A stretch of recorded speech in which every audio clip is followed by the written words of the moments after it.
listening to the Empathetic Leadership Podcast, Episode 7. Today we're talking about the sixth principle of empathetic leadership, being emotionally intelligent.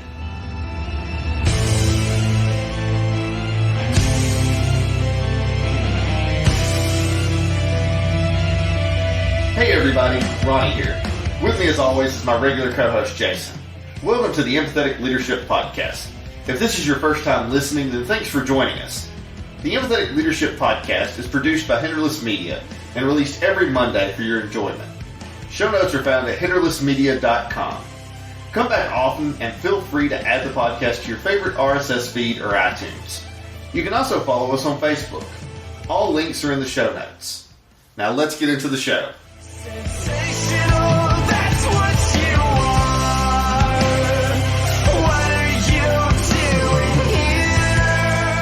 So here we are, another week, Jason. Another week, and I'm still not exhausted, so that's good. It was better than a few weeks ago when I 4 hours of sleep. So Right. We're not going to talk about that like most times on podcasts, how tired we are and at what levels of tiredness we are at. So Yeah, like that's going to be like, maybe we need to put that in the show notes, like have a scale of 1 to 10 on how tired we were during the episode. And let's see what our energy levels change as. Like, oh wow, they're really energetic this podcast. They must have gotten like a good 6. So what was your energy level? Yeah, Over 9,000. over 9,000. It was very powerful today. We're not a pop culture podcast. But are we? No, we're not. We could be, but no. Pop culture leadership, as in being good. I don't know. I got nothing. I was going on a tangent and I lost it. I tried, and that was the important thing. Hey, that's the thing. You can't be afraid to fail. We talked about that last week. I love that you brought something from the past back. That's great. Good job. Well done. Right. Hey, that's what we do here. Today we're talking about emotionally intelligent. What is that? What is it? Are you emotionally intelligent, do you think? Not most of the time.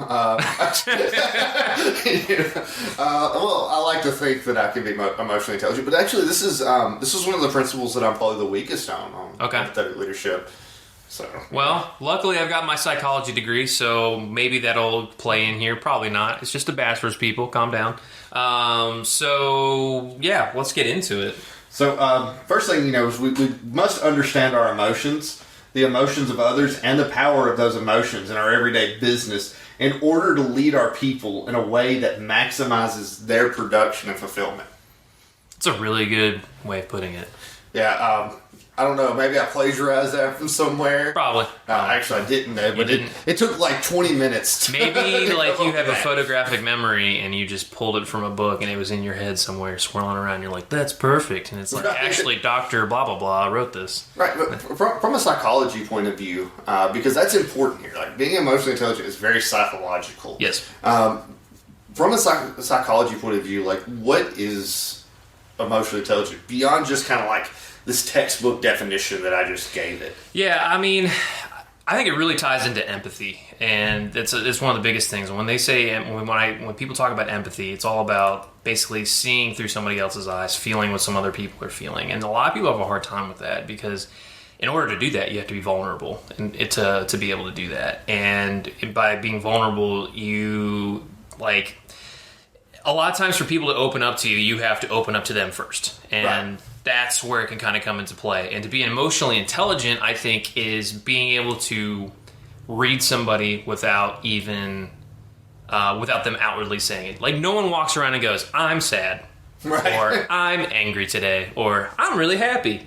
You just know by how they're acting and what their body language is. And some people are really good at faking it. I mean, whether or not there's like mental issues that come along with that. Obviously, with the typical sociopaths, they are very good at faking emotions. But that's not really what we're talking about here. We're talking about more of people like to mask, I think, their emotions. That really is important, right. I think, in work environments, because I know a lot of times there's that person at work that you're like, that person's such a jerk and they're just mean and I don't like them and no one really likes them.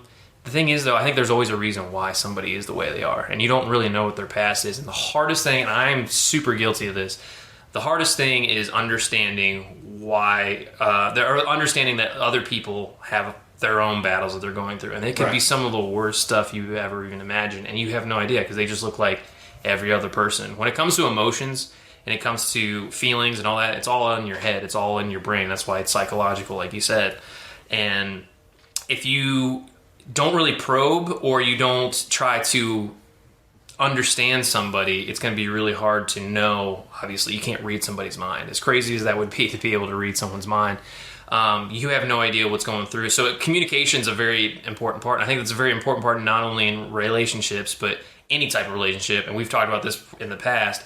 But in a work environment and being able to communicate with your team and with your other employees, you can find out what kind of emotions that maybe they're going through. Maybe there's somebody in their family died. Maybe they don't even have parents and they have a horrible family life, or maybe, they just got divorced or they just got broken up with, whatever. There's so many examples of bad things that can happen in life.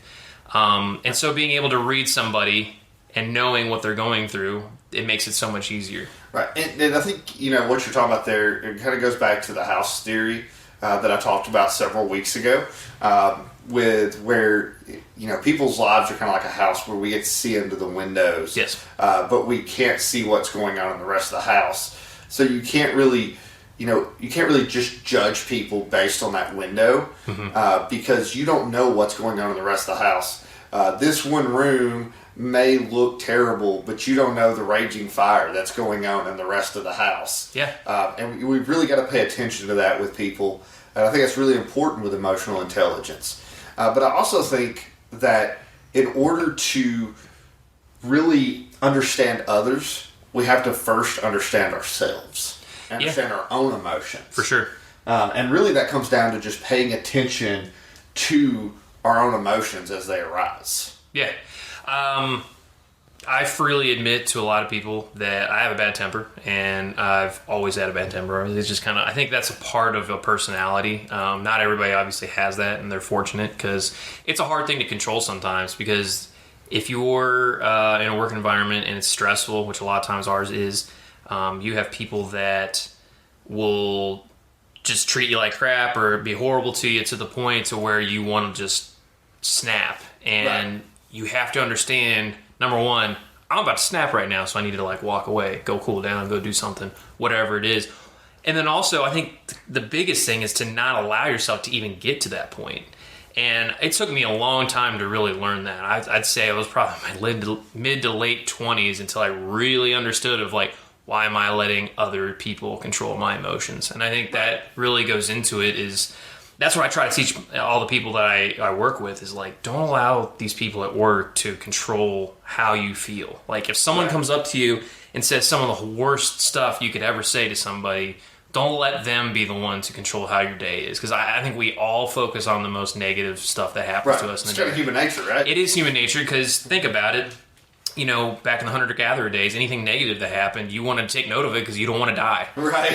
So our brains are wired the exact same as it was back then. And so any type of negative thing that happens, we focus on that. We keep reliving it and going over and over, even more so than happy stuff, which is frustrating, but it's just the way our brain works. Well, I'm kind of glad you brought up happy stuff, because we've got to understand that emotions do come in different flavors. So it's not just sad, angry, and all that. There's also happiness. We've focused on the negative emotions from the very get-go. But there's also, there's a lot of positive emotions. And it's really important to pay attention to those as well, because of the fact that, that we need to know what stimuli causes those emotions. And not only that, but being emotionally intelligent also kind of relates to, kind of the chemicals in our brain with serotonin, oxytocin. Yeah, serotonin. It's a mixture of two. But, and that kind of helps us, know what decisions are the best to make, because you kind of think about dopamine as the short-term, kind of high that you get from looking at social media likes and looking at your podcast numbers and stuff like that. But you also have the long-term. Is that oxytocin or serotonin, Mr. Psychology? I remember I was talking about this before, and it's been a second since I looked into it. I think oxytocin is the long-term one. So, serotonin is actually more of a short-term pleasure type thing. And so that oxytocin, it allows us, that's the chemical that comes up when we do things for other people. And so having that emotional intelligence to know the way that I'm going to generate the best amount of or the best type of happiness or the best type of fulfillment is through doing things for other people, because it's actually in the short term, it's a weaker chemical than dopamine, but it lasts longer in your system, and it creates a better sense of fulfillment. And so that's really important to know as well. So focusing on the positive emotions are just as important as knowing, what your triggers are for your negative emotions. Well, and that's just knowing the psychology of people a little bit. And anybody listening to this, the general thing is we all are pretty selfish if you really think about it.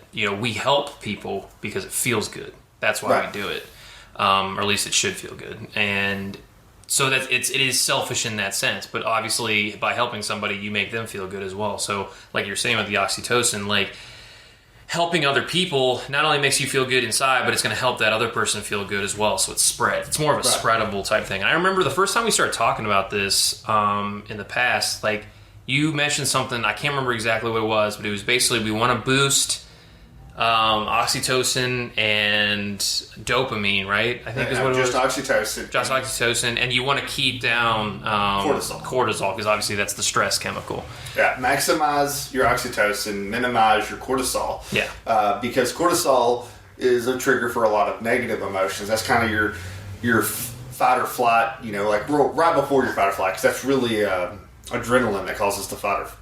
Yeah, but it's a part of it. Yeah. But your cortisol is that, you're looking around, and quite frankly, leaders, you are responsible in a lot of ways for your team's levels of cortisol. I don't want to get too deep into the science here, but you have to, because if you have a threatening environment, your people are going to react to that by being on alert, which is what cortisol defensive causes. Yeah. So you want to minimize that within your people and maximize their oxytocin as well, because anytime you do something for them, not only do you get a little shot of oxytocin, but so do they. So, moving along from the chemical. Well, to finish that point, and continuously doing that, people are going to associate their job with that chemical, so they're going to like going to work. Right. Which, a lot of that is you actually are utilizing your emotions in the proper way. Right. And that's really important. You're not only are you utilizing kind of your own emotions in the proper way, but you're also utilizing the emotions of your team in the proper way. And this is what I'm going to say right now could probably be the most controversial thing I will ever say on this podcast. Are the glasses coming off, or you keep on? This isn't an angry one. Okay. But at the end of the day, like, as leaders, we've got to recognize that a big part of our job is manipulation. Yeah. And that's not, we have these negative connotations around manipulation, but not manipulating in a negative way, but we want to manipulate our people in a positive way. We want to manipulate their emotions so that they feel fulfilled at work. We want to manipulate, their view of the job so that they can feel more important at work. Because of the fact that they are important to us, and they do have meaning to us as leaders, or at least they should. Right. But we have, part of being emotionally intelligent is knowing how to manipulate our own emotions as well as the emotions of our team.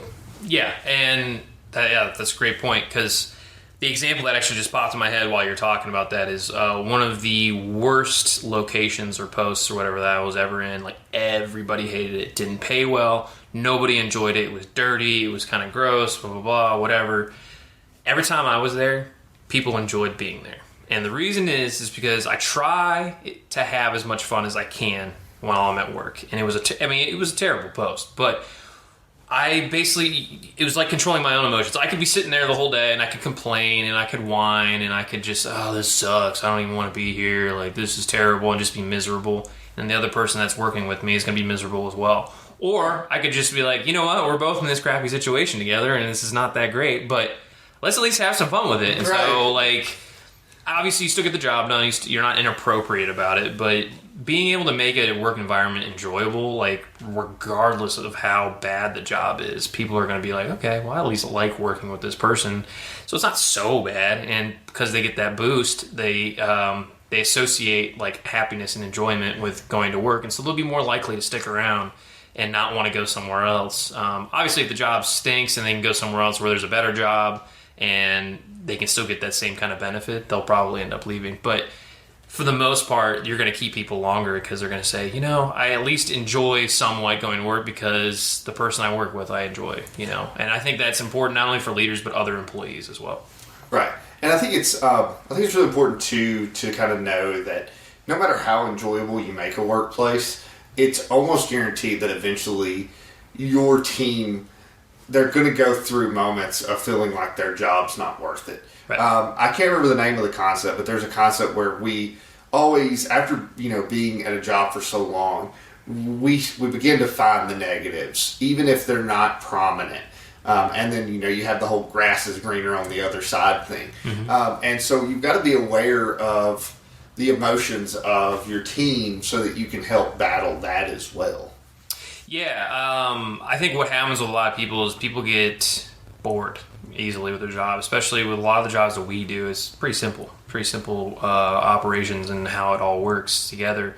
So people that are just even relatively intelligent, they're going to get bored over it, and they're just going to feel like, well, I don't even really have a purpose being here. Like, this is dumb. I don't want to do it, and they're going to want to move on. And the key for that is to help that person understand what the purpose really is. And not only that, but maybe if that person wants to move up, you can also show them, the light a little bit of like, hey, if you want to move up, like, here's your process and here's how you do it. And then you can move up in the company if that's what you want to do, or at least try to find a way that you can gain something out of the position. Because I think that's the most frustrating thing is some of the people I've worked with is, yeah, it's security and yeah, it's simple. But there's always something from a position you can gain from it. I mean, I worked in retail. I used to work in an amusement park and I still gained something from it. I mean, I learned all kinds of lessons by working at those types of places. I hated it, but I learned a lot of things of, like, number one, how not to be a supervisor, because these people are just terrible. That's the best way to learn. Yeah, they just yell at you all day, and they don't really explain why they're yelling at you, and then they tell you you're doing your job wrong, but they don't explain your job to you, So you learn all that kind of stuff. And the thing is there can always be something to be gained from every situation that you're in. And if you understand that, it can make it a little bit more enjoyable as well. And then, like, going back to being emotionally intelligent while employees are there, knowing when your employees are at that point. Oh, yeah. I mean, some people don't even pay attention to that. They just go, hey, how's it going? Don't really care about you. So what's going on today? Okay, cool. I'm going to get back to my job. Yeah, like, okay. So you don't care about me. So why do I care about this job? And why am I going to do a good job for you? Like, I'm out of here. I'm going to go do something better. And I'm always going to be looking. And that's the thing in today's world. It's so much easier to kind of hop job to job to job because we've got technology, we've got the internet, all that stuff. And I think it's really the onus is on the companies nowadays to want to keep their employees. And I think that's a good thing because, especially back when the job market was a lot worse. Obviously now the jobs aren't paying as well, but there's a lot more types of jobs out there for you, which is cool, but it was tough because you couldn't really be choosy. You can be picky. You're just like, well, I just got to take what I can get, and then you move on with it. And it stinks to have to go through that. So it's nice. I think the ultimate goal for most people is to find a position that they're in that they enjoy enough. Obviously, every position is going to have its flaws, but they enjoy enough to where they are proud of what they're doing every single day. And I think a lot of people don't have that, and it's really hard to find that. Right. And, the thing is like, as leaders, we do control the emotional tempo of our teams. Our teams can come in, with a ton of baggage from home. Mm-hmm. And we have the opportunity to lift that baggage off of them for the 8 to 12, 16-hour period that we're with them. Yeah. We also have the opportunity for somebody to come in all happy and be the one that adds baggage on top of them. Mm-hmm. And it's up to us to be emotionally intelligent enough to understand that and know how to act in a way that takes the baggage off of them or adds it on them. And that's a big part. This principle right here is the principle, just like people focused, that goes through every other principle in empathetic leadership because it is a core part of being an empathetic leader. Yeah. Because empathy is nothing but understanding the emotions of other people. Like, this one is so core to the entire concept because we dictate that emotional tempo.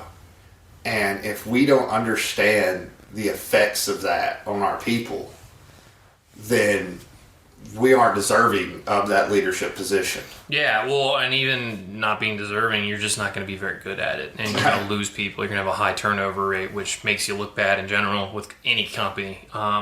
If you keep your turnover down and people enjoy working for you, then companies are going to take notice of that and go, what is this guy doing that's so good? Going back to what you're saying, I know you said it was kind of controversial to say manipulation, but it really, really, we're all being manipulated at all times. If you really think about it. We're in advertising. Advertising, but also just we're in a society. Like, we're not out in the wild just doing whatever the heck we want. There's certain things that we're allowed to do and certain things we're not allowed to do. And our parents manipulated us into being, hopefully contributing parts of society. So manipulation has this darkness to the word, but really it just kind of comes down to what do you mean by it? I mean, and are you manipulating people for good, or are you manipulating them for bad? Like trying to take advantage of them. And that's wrong, obviously, in every case. So manipulating people in a good way is basically, like you said, being able to show people, number one, the strengths that they have, and then also the weaknesses they have, but also showing the weaknesses, not in the way that makes them embarrassed or look bad or feel bad or increase that cortisol, as we talked about before, and getting it to the point where they're enjoying learning the job better. And so you get them to a point where they want to continuously learn, or they want to do a good job because they love that feeling of it. It's almost like getting them addicted to that.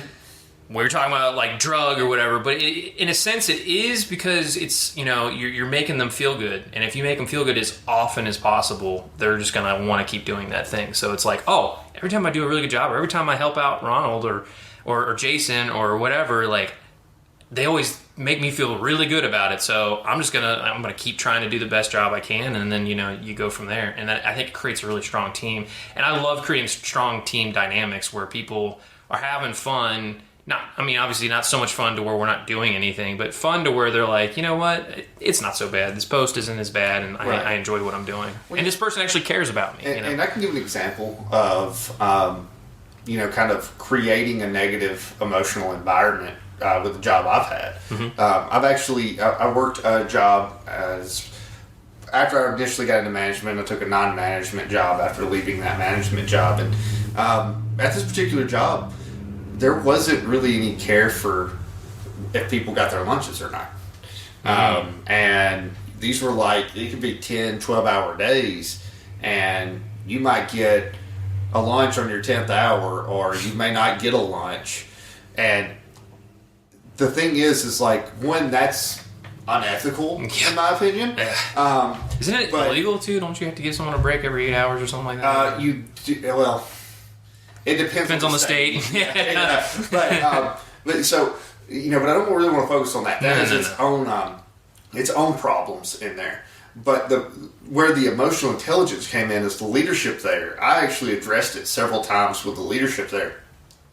And it's like they wouldn't have empathy towards the situation because their answer was, well, the rate of business dictates when you get to take your lunch.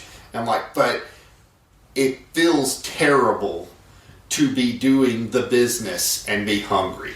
It is a negative emotion that it creates. And the leadership team just was completely oblivious to how that made other people feel. And get this, the leadership team had their lunches scheduled into their shift so that after 4 hours of being there, they got their lunch or their mealtime. Yep. And again, that goes into they were oblivious to how that made their team feel. It just so happened I was the only one that was bold enough to kind of address it, but everyone there felt the same about it. And it's our responsibility. There are times where it could have been an oversight, that they weren't really just thinking about it, but we have to be emotionally intelligent enough to go, well, this is being brought to me by my team that I'm doing this thing that negatively affects them. How do I fix it? Yeah. I think the biggest issue in today's world right now is the lack of empathy, and I kind of blame, the internet and being able to only look in that window, so we don't really see people as people anymore. We just see them as this, mirage almost.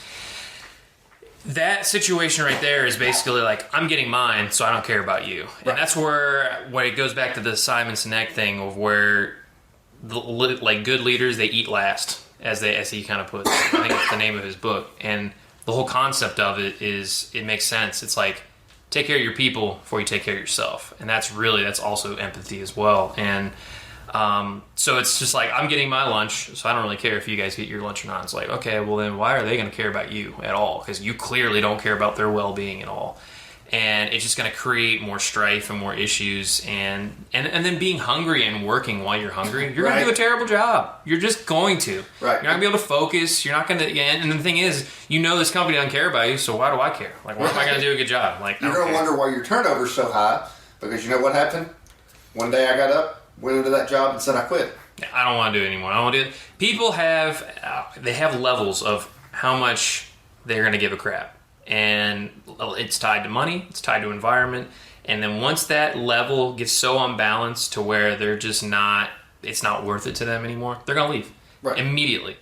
And so you can look at any business and see, oh, okay, their turnover rate's high. You can just work your way down. You can figure out, oh, there it is. That's exactly why you're turning. There's always a reason why your turnover is high. Sometimes it's tied to money. Most of the time, it's tied to environment, and it's tied to how terrible people are treating other people. And I think in this world, understanding that, like, okay, I'm getting mine, but I want these people to get theirs too, because I don't want people to suffer. I don't want people to, be in a bad situation or be unhappy with where they're at. I'm a big proponent on everybody kind of being on equal footing when it comes to education, because it's not fair that, somebody has this huge advantage in life because they went to a good school. And this other person that couldn't afford to go to a good school now has to work 10 times harder than that other person just to even get to their level. That's crazy to me. So being able to see stuff like that in your industry and in your business, and being able to make it to where people, feel good about what they're doing, and they know that you. I think the key is that the people know that you care about them, and if they feel that, they're going to want to do anything for you, and you'll have some of the greatest employees you could ever have. Yeah, and I think to kind of like summarize what you're saying there is like, if you really are emotionally intelligent and can relate and have empathy with your employees, it actually motivates your team in individual ways due to their emotional makeup. Like you learn ways to motivate them in those individual ways. A good example is a guy that we had at the post that I was at previously. He has dealt with some very difficult things in his past, and has some, there's some ramifications in his life still today on some of the things that he's dealt with. And there's some emotional issues that have come from that. Right. And so, he will come into work and just automatically you just see the weight. Like you kind of got that, that kind of sigh sound kind of look on you of like, here I am, because of all the emotional burden that he carries because of his past. And it's really rewarding when you know your people well enough to recognize those emotions and be able to take the time out and go, hey, what's going on today, man? Like, talk to me, help me help you. Right. And that same guy is, we talk about loyalty and how you get loyalty from your employees and your team all the time. That same guy's extremely loyal to me. Not because I did anything special, but just the fact that I acknowledged his emotions. Well, and you listened. People like that, a lot of times, they've never had anybody believe in them, and they've never had anybody listen to them. And I think that there's a lot of people, especially people that are from the poorer areas in this country, and that's something that anybody that's listening to this, if you come from the suburbs, or if you come from like a more wealthy or more well-to-do type of area, and you've never really experienced anybody that's lived in any type of poor conditions, try to get out there and either help with the homeless or what, just at least see that world, because that's how you create empathy, is understanding and seeing it for yourself, not on Facebook, not on YouTube. And you can see all the YouTube videos all you want, until you're there face to face with these people and you understand the hardships that they go through. You're not going to understand oh wow, they're not as lazy as I thought they were. They're not this, they're not that.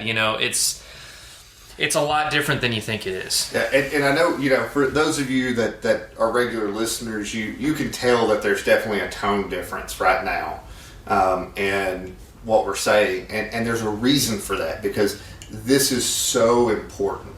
Like, this is something, if you implement this into your leadership strategy, you're going to change people's lives. Yeah. And that is important. You may even save someone. Yeah. Because, suicide is so rampant these days, especially in, former veterans.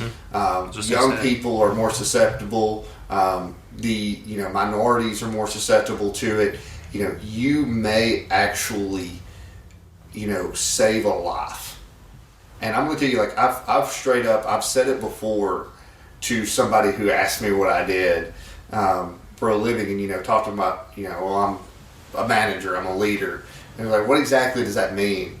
And I straight up said, it's like, I change people's lives. Because that's what I view leadership as, is having the opportunity to save or to change people's lives. And this is the core of that, is being able to relate to people and have empathy with them. Yeah. I'd say I was kind of excited when I saw this topic, because I'd say this is probably one of my bigger strengths as far as leadership goes, because when I'm working with somebody, I've always been known as a talker, which is why a podcast is perfect for me, not to lighten the mood a little bit, but yeah, so it's just understanding people is that it's really enjoyable. That's why I studied psychology, and that's why I really find a lot of joy in helping people and getting people to understand that they're stronger than they think they are. They're better than they think they are. And just because you're maybe struggling in life right now doesn't mean you have to always struggle. It's a lot of things are your mindset. And so helping people with their mindset in your work environment can be huge. And that's how you create connections. I mean, if you listen to somebody, sometimes just listening to them once, you maybe, let's say you're the vice president of a company and you're talking to some guy you don't even know, but he is like some factory guy, whatever, the most new green employee ever, but he's gone through a lot of stuff and you found out about it. You can talk to him and he goes, wow, the vice president of this company listened to me talk about my family and how horrible my family life is, or how horrible things have been going for me lately. That's awesome. And now you're way more motivated. Now you care about the company a little bit more. Now you feel connected. And now you feel like you have a connection with that person. Whether or not it's an actual connection or not, maybe the guy was just listening to you for that one time. Maybe you never see him again. Maybe you never talk to him again. The thing is, though, you feel some type of connection with that person because you had a moment. Right. And every time you talk to somebody, you have a series of moments with that person. And it's in those moments, some are more memorable than others. Obviously, if it's a bad situation or if it's a bad moment, then you're going to remember that a lot more than a good moment. But, creating those good moments for somebody and being able to connect with them on that level, it changes everything. Right. Well, Tom got away again. Man! Before we get into our closing, I know we mentioned suicide earlier, so I'm going to include the suicide hotline number in our show notes this week. Yes. And also, I'm going to go ahead and provide it here. If you or anyone is contemplating suicide, please reach out. Help these people, help yourself. The suicide hotline number is 1-800-273-8255. You can always just search it out on Google as well. Yeah, and I was going to say, don't let the stigma get to you. I think there's a lot of stigma behind mental health, and don't there's not really, it's going away, luckily, but don't allow that to be a thing that prevents you. Right. Well, that's another one down, Jesse. Yeah, that was a heavy topic this week. Right. Woo! Yeah, it's great. Sometimes you got to talk about the heavy stuff. Yeah, you have to. But it was fun. It was enjoyable. Hopefully, you guys got a lot from that. I felt good talking about it too. Right. It's definitely it's an important topic. I'm glad that we went over it.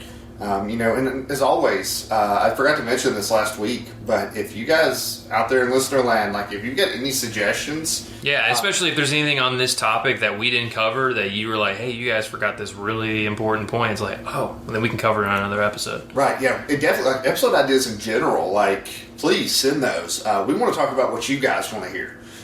So, once we get through the empathetic leadership principle episodes, then we're open to whatever you guys want to hear. Yep. So we'll take suggestions, feedback, anything. So, well, that is it for today for the Empathetic Leadership Podcast. Thank you, Jason, as always, for your insight. You're welcome. And thank you to each of you that have joined us. We hope you learned something today that you can use to make life a little bit easier for you, your employees, and your senior leaders. If you have any suggestions to make this podcast better, feel free to email us at media@hinderlessmedia.com, and don't forget to review us on your favorite podcast provider. Have a good week, and we will see you next Monday. See you next Monday. Sensation.